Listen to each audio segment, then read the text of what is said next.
शायद आपको ये नहीं पता कि भारत की सबसे पुरानी पार्टियों में से एक मुस्लिम लीग पार्टी है। जानते हो मुस्लिम लीग का? और अगर आप ओपनली आज मुस्लिम लीग का समर्थन करोगे तो लोग ये कहेंगे कि ये जो है आतंकवादी पार्टी का समर्थन कर रहा है। ठीक है, गठबंधन का मतलब ये नहीं कि शेर का भाई बघेरा, एक कुदेनो दूसरा तेरा। गठबंधन का मतलब ये नहीं कि हम नूरा कुश्ती करें, 10 साल तुम सरकार चलाओ, 20 साल हम सरकार चलाएं। भारत को अगर जरूरत है तो वो थर्ड फ्रंट की जरूरत है, जिसके अंदर माइनॉरिटीज़ होंगी, जिसके अंदर शेड्यूल कास्ट होंगे, जिसके अंदर शेड्यूल ट्राइब होंगे और ओबीसी होंगे, उनकी सरकार बनेगी। मैं साहब काशीराम को मानता हूँ और मैं ये मानता हूँ कि एक नागनाथ है और एक सांपनाथ है, एक काला नाग है, एक हरा नाग है। इसमें क्या मुस्लिमों को अभी तक मिला है, क्या अनुसूचित जाति को मिला है, क्या अनुसूचित जनजाति को मिला है? अगर मैं बहुजन समाज पार्टी का पक्ष रखता हूं और आप मुस्लिम लीग का पक्ष रखते हैं तो मुझे ये लोग जातिवादी कहेंगे, आपको ये आतंकवादी कहेंगे। तो जब देश की राजनीति में नई हलचल है, 2024 को लेकर गठबंधन बनाए जा रहे हैं।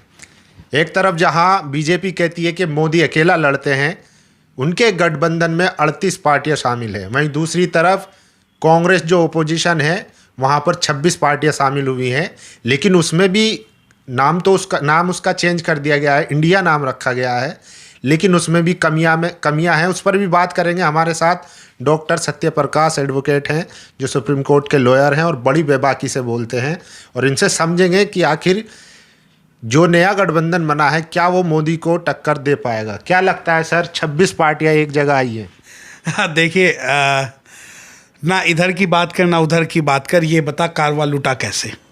अगर कांग्रेस 26 दलों को आज लेके चल सकती है तो क्या कारण है? कांग्रेस का जब एक छत्र राज रहा तो कांग्रेस ने कभी भी SC ST OBC और माइनॉरिटीज़ की सरकार को या उनके लीडर्स को प्रमोट नहीं किया। आपको मैं एक बात बताऊं कि आज कांग्रेस अगर 26 दलों को लेकर लड़े, UPA बनाए, NDA बनाए, इंडिया बनाए, परंतु भारत को अगर ज़रूरत है तो वो थर्ड फ्रंट की ज़रूरत है, जिसके अंदर माइनॉरिटीज़ होंगी, जिसके अंदर शेड्यूल कास्ट होंगे, जिसके अंदर शेड्यूल ट्राइब होंगे और OBC होंगे, उनकी सरकार बनेगी। अब आ जाओ गठबंधन की राजनीति। देखिए, गठबंधन की राजनीति पे आप ये देखिए कि शेर अकेला, इन्होंने एक नारा दिया था कि शेर अकेला। वो शेर ऐसा है, या तो वो दूसरों से गठबंधन करेगा, या खरीद लेगा, या बेच देगा, या सरकार गिरवा देगा। परंतु अगर हम 2024 की बात करते तो क्या होगा?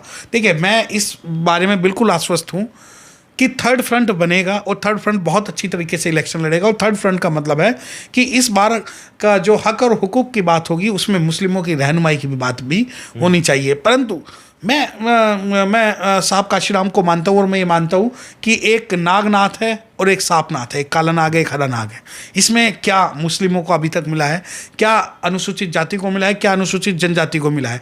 क्या इस बार कोई ऐसा गठबंधन बनेगा जिसके अंदर SC ST OBC जो प्रमुखता से आएंगे? और ये हर लोकसभा इलेक्शन में, जब भी लोकसभा इलेक्शन होते हैं, हर लोकसभा इलेक्शन में ये निकल के आता है कि भाई कांग्रेस और बीजेपी के भी अलावा। और मैं आपको बता दूं, भारत की लोकतंत्र की सबसे अच्छी बात यह है कि भारत के अंदर एक छत्र राज, चाहे कांग्रेस का रहा हो या बीजेपी का रहा हो, इसके अंदर लोकतंत्र के अंदर जमहूरियत को जो जमहूरियत है उसको प्रायोरिटी मिलती है, और उसकी सरकार बनाने की जो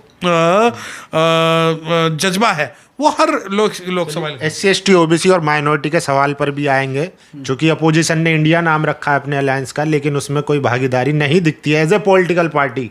रिप्रेजेंटेशन के लीडर कह सकते हैं आप, लेकिन सर जो प्रधानमंत्री कहते थे कि एक अकेला काफ़ी है, अब उनका बयान आया कि जो चोरों की जमात है, जो करप्शन खोरों की जमात है, वो बेंगलोर में जमा हुई है, वो सारे एक जैसे हैं। देखिए, मुझे एक बात बताओ, मुझे दूसरे की थाली से क्या लेना? अगर मोदी कुछ बोल रहे हैं और उसका अपोजिशन कांग्रेस कर रही है, ये हमारी लड़ाई नहीं है। आप ये देखिए कि उस गठबंधन में कितने मुस्लिम रहनुमा थे, आप ये सवाल ये है, कितने शेड्यूल कास्ट के लीडर थे, इस सवाल ये है। गठबंधन का मतलब ये नहीं कि शेर का भाई बघेरा, एक कुदेनो दूसरा तेरा। गठबंधन का मतलब ये नहीं कि हम नूरा कुश्ती करें, 10 साल तुम सरकार चलाओ, 20 साल हम सरकार चलाएं। गठबंधन का मतलब ये है कि सभी को उसके जिसकी जितनी संख्या बारी उसकी उतनी हिस्सेदारी। आप मुझे बताओ कि दोनों गठबंधन में कौन सी मुस्लिम पार्टी कौन सी मुस्लिम पार्टी को बुलाया गया है कि आपके साथ मिलकर इलेक्शन लड़ेंगे? किस शेड्यूल कास्ट की पार्टी को बुलाया गया है कि आपके साथ मिलकर हम जो 2024 का इलेक्शन लड़ेंगे? अगर जब वहाँ मुस्लिम की बात नहीं है, वहाँ दलितों की बात नहीं है, वहाँ अनुसूचित जनजाति की बात नहीं है, तो ऐसे गठबंधन से हमें कोई लेना देना नहीं है। तो फिर ये लोग जो कह रहे हैं कि इंडिया बचाने की बात है, संविधान बचाने की बात है, तो उस इंडिया में क्या ये लोग नहीं आते? ना, देखिए मैं आपको बिल्कुल बात बता दूं, इंडिया और संविधान दोनों एक अलग चीजें हैं। संविधान इंडिया से बड़ा है और इंडिया छोटा है। अगर आप संविधान बचाने की बात करेंगे तो इंडिया अपने आप बचेगा, क्योंकि आर्टिकल 1 जो संविधान का वो कहता है कि जो यूनियन ऑफ स्टेट्स होगा वो इंडिया होगा। संविधान और इंडिया का कॉन्सेप्ट जो है हमें समझना होगा। दूसरी बात, आज आपको संविधान बचाने की बात याद आ रही है। कांग्रेस वो पार्टी है, मैं आपको बता दूं, शायद मुस्लिमों ने सच्चर कमेटी नहीं पढ़ी, शायद आपको ये नहीं पता कि भारत की सबसे पुरानी पार्टियों में से एक मुस्लिम लीग पार्टी है। जानते हैं मुस्लिम लीग का? और अगर आप ओपनली आज मुस्लिम लीग का समर्थन करोगे तो लोग ये कहेंगे कि ये जो है आतंकवादी पार्टी का समर्थन कर रहा है। ठीक है, मैं कहता हूं कि अनुसूचित जाति की सबसे बड़ी जो पार्टी है बहुजन समाज पार्टी है। और अगर मैं बहुजन समाज पार्टी का पक्ष रखता हूं और आप मुस्लिम लीग का पक्ष रखते हैं तो मुझे ये लोग जातिवादी कहेंगे, आपको ये आतंकवादी कहेंगे। तो जब जमहूरियत की बात है, लोकतंत्र की बात है, तो क्या कारण है कि डिबेट के अंदर आप सिर्फ कांग्रेस और बीजेपी को ला रहे हो? मैं नहीं लाता। चाहे मेरी सरकार, चाहे हमारी सरकार 10 साल ना बने, 15 साल ना बने, लोकतंत्र की चक्की बहुत मंदी चलती है, परंतु पिसती अच्छी है। आज जब ये गठबंधन बना रहे हैं, ये इनकी नूरा कुश्ती है।